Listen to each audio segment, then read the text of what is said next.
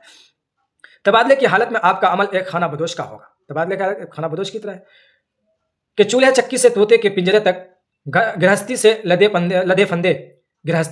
لدے فندے کریا کریا کوچ کرتے، گھر بساتے اور دوسروں کے لیے جگہ خالی کرتے پھریں۔ دوسروں کے لیے جگہ خالی کرنا نہ صرف ایک تہذیبی عمل بلکہ قانون قدرت بھی ہے۔ کہتے ہیں دوسرے کے جو ہم لوگ ایک جگہ سے جاتے ہیں دوسرے کے جگہ خالی کرتے ہیں، ان کی جگہ پہ دوسرا کوئی آ جاتا ہے، یہ جگہ خالی کرنا یہ صرف قانون نہیں بلکہ قانون قدرت بھی ہے۔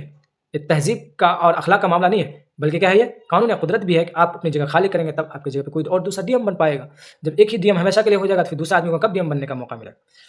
آپ بے شک مکان بنا سکتے ہیں مگر یہ آپ بھی نہیں بتا سکتے کہ اس میں آپ کو رہنا کتنے دن ہے اور بسنا کس کس کو ہے۔ مکان ہوتے ہوئے بھی شہر اور بستی بستی کب تک آپ کو پردیس کا پانی پینا ہے۔ آپ مکان بنا لیں خوب اچھی طرح، لیکن ایسا نہیں ہے کہ آپ اس مکان میں کتنے دن رہیں گے آپ کو خود پتہ نہیں، کون کون اس مکان میں رہے گا یہ بھی آپ کو پتہ نہیں ہے۔ کیوں؟ اس لیے کہ اللہ کا نظام کچھ الگ ہی ہے، وہ کب کس کو کہاں ڈھکیل دے گا، یا خود اس مکان کے میں رہنے والوں کے کھانے پینے کا بندوبست کرنے کے لیے آپ کو شہروں کی کہاں کہاں جا کر کے خاک چھاننے پڑیں گے یا آپ کو خود پتہ نہیں۔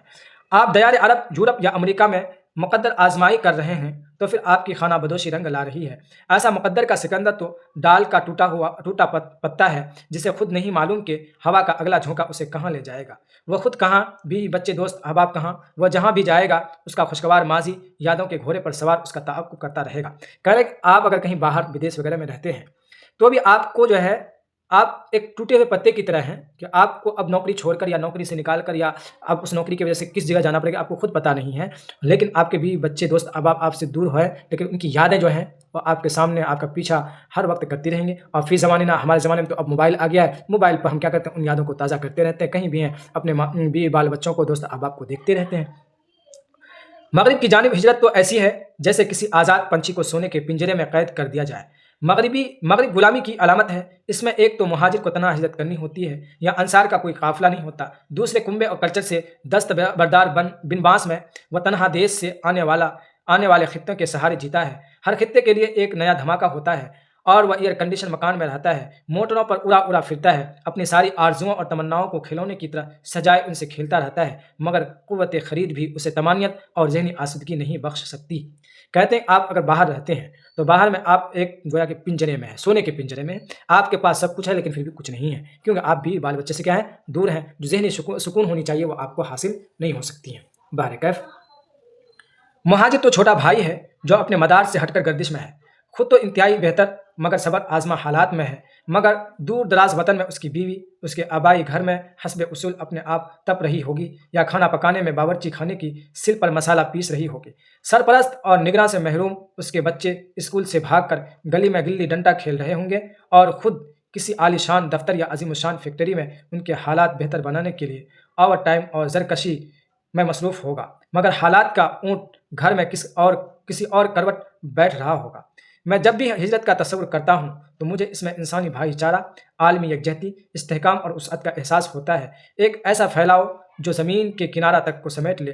میں دنیا کے نقشے پر نگاہ ڈالتا ہوں تو مجھے انگنت اجتماعی اور انفرادی نقطے ہجرت کے نظر آنے لگتے ہیں۔ ہجرت تو دنیا کی قوموں اور آبادیوں کی تاریخ ہے، افراد کا نوشتہ ہے۔ ہجرت تو مسلسل عمل ہے جس کے بغیر متحرک اور فعال دنیا کا کوئی بھی تصور ممکن نہیں ہے۔ کہتے ہیں ہجرت کوئی بری چیز ہے، ہجرت تو بہت ہی اچھی چیز ہے۔ اب ہجرت ایک بھائی چارے انسانی بھائی چارہ جو ہوتا ہے اس سے بڑھتا ہے، بہتر ہوتا ہے۔ ہجرت عالمی یکجہتی کا ذریعہ بھی بن جاتا ہے۔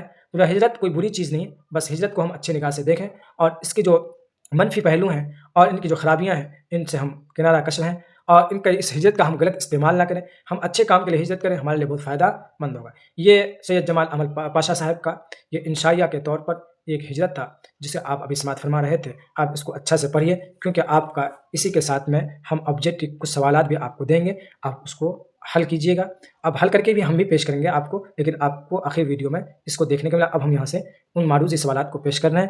آپ اس کے ٹھیک سے اگر نہیں دیکھیں تو پھر یہاں سے دوبارہ ویڈیو کو دیکھ لیجیے تاکہ آپ کے معروضی سوالات کو حل کرنے میں آسانی ہو سکے بہرکیف۔ تو آپ چلیے ہم چلتے ہیں، کچھ آپ کے لیے معروضی سوالات بنائے ہیں ان کو دیکھ لیتے ہیں۔ اگر آپ میں سے معروضی سوالات کا کسی کو PDF چاہیے تو آپ فوراً واٹس ایپ پہ میسج کر سکتے ہیں، آپ کو انشاءاللہ معروضی سوالات کے آپ کو PDF فوراً سینڈ کر دی جائیں گی۔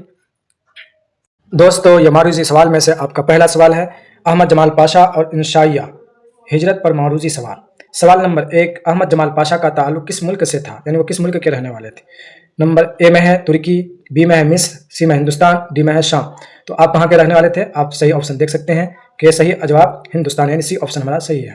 اس لیے احمد جمال پاشا کا بنیادی پیشہ کیا تھا؟ شاعری، انشائیہ نگار، افسانہ نگار، مضمون نگار۔ تو آپ کیا تھے؟ انشائیہ نگار تھے، صحیح جواب ہمارا یہ ہے۔ اسی طریقے سے تیسرا سوال ہے کہ انشائیہ ہجرت کا مرکزی موضوع کیا ہے؟ وطن کی محبت، ترک وطن کا دکھ، تعلیم کی اہمیت، سفر کی لذت۔ تو آپ دیکھ سکتے ہیں B نمبر صحیح ہے، یعنی ترک وطن کا دکھ۔ اسی طریقے سے سوال نمبر 4 میں ہے احمد جمال پاشا کی تحریر میں کون سی خصوصیت نمایاں ہے؟ فلسفیانہ گہرائی، طنز و ظرافت، قومی احساس، سادہ بیانی۔ تو اس کا صحیح جواب ہے طنز و ظرافت۔ سوال نمبر 5، ہجرت انشائیہ میں مصنف نے کس جذبے کو اجاگر کیا ہے؟ مذہبی جذبہ، ترک وطن کا درد، تعلیم کا مقصد، قربانی کا پیغام۔ تو کیا ہے صحیح جواب کا ترک وطن کا درد۔ ہجرت انشائیہ کس اسلوب میں لکھا گیا ہے؟ مکالماتی، بیانی، تمثیلی، خطی۔ تو کیا ہے کہ آپ صحیح جواب ہوگا بیانی۔ سوال نمبر 7 میں احمد جمال پاشا نے اپنے انشائیہ میں کن الفاظ کا زیادہ استعمال کیا ہے؟ مشکل الفاظ، سادہ اور پر اثر الفاظ، انگریزی الفاظ، مذہبی اصطلاحات۔ تو صحیح جواب کیا ہوگا کہ سادہ اور پر اثر الفاظ۔ سوال نمبر 8 میں ہجرت انشائیہ میں مصنف کا لہجہ کیا ہے؟ غصہ انگیز، سنجیدہ اور درد بھرا، مزاحیہ، خشک اور علمی۔ تو صحیح جواب ہوگا سنجیدہ اور درد بھرا۔ سوال نمبر 9 میں احمد جمال پاشا کی تحریر انشائیہ زیادہ تر کس موضوع پر ہوتے ہیں؟ سماجی اور اخلاقی، جنگی، سیاسی، رومانی۔ تو ہمارا آپشن نمبر A صحیح ہوگا، یعنی سماجی اور اخلاقی۔ سوال نمبر 10 میں ہجرت کا مفہوم کیا ہے؟ تو آپ دیکھ لیجئے، رہائش اختیار کرنا، ترک وطن کرنا، تعلیم حاصل کرنا یا عبادت کرنا۔ تو جواب نمبر ہمارا B صحیح ہوگا، آپشن نمبر B صحیح ہوگا، ترک وطن کرنا۔ ہجرت انشائیہ کے کس جذبے کی عکاسی کرتا ہے؟ وہ ترک وطن، قربانی، ایمان۔ صحیح جواب ہمارا قربانی اور ایمان۔ احمد جمال پاشا نے اپنے انشائیہ میں کن واقعات کا حوالہ دیا ہے؟ تو مکہ سے مدینہ کی ہجرت، بر صغیر کی تقسیم، ترک وطن، ترک جنگ، مصر کی تحریک۔ تو کیا ہے؟ مکہ سے مدینہ کی ہجرت۔ احمد جمال پاشا کا طرز تحریر کیسا ہے؟ سادہ اور مؤثر، پیچیدہ، خشک، علامتی۔ تو ہمارا آپشن نمبر A صحیح ہے، سادہ اور مؤثر۔ 14 نمبر سوال میں ہجرت میں کون سا پیغام مرکزی ہے؟ 14 نمبر سوال کا جواب ہمارا آپشن نمبر B صحیح ہوگا، یعنی محبت اور قربانی اس کا پیغام ہے ہجرت کا۔ سوال نمبر 15 احمد جمال پاشا کے ادبی اسلوب میں کیا نمایاں ہے؟ تصوف، حقیقت نگاری، اصلاحی پہلو، جذباتی پیپی۔ تو اصلاحی پہلو کیا ہے؟ نمایاں ہے۔ انشائیہ ہجرت کی زبان کیسی ہے؟ تو اس میں ثقیل، شگفتہ، رواں۔ صحیح جواب ہوا شگفتہ اور رواں۔ 17 میں احمد جمال پاشا کے نزدیک ہجرت کا مطلب کیا ہے؟ دنیا سے کنارہ کشی، باطل سے حق کی طرف سفر، مکان بدلنا، تجارت کرنا۔ تو آپشن نمبر ہمارا B صحیح ہے، باطل سے حق کی طرف سفر کرنا۔ سوال نمبر 18 میں ہے احمد جمال پاشا کے استاد کون تھے؟ آپشن نمبر ہمارا A صحیح ہوا، شبلی نعمانی۔ سوال نمبر 19 میں انشائیہ ہجرت میں کس ادبی خوبی کی مثال ملتے ہیں؟ تشبیہ و استعارہ، مکالمہ، موال کا مزاح۔ تو ہمارا آپشن نمبر کیا ہوگا؟ A صحیح ہوگا، تشبیہ و استعارہ۔ سوال نمبر 20 میں ہے کہ احمد جمال پاشا کا مقصد تحریر کیا ہے؟ مقصد تحریر کیا ہے؟ تو کیا اصلاح معاشرہ؟ جواب سے اصلاح معاشرہ۔ آپ میں سے اگر کسی کو کاپی چاہیے، PDF چاہیے، آپ واٹس ایپ پہ میسج کر سکتے ہیں اور PDF کے لیے، تاکہ آپ کو PDF دی جا سکے۔ بارک کیف۔ اس ویڈیو میں اتنا ہی تک، تب تک کے لیے خدا حافظ، السلام علیکم۔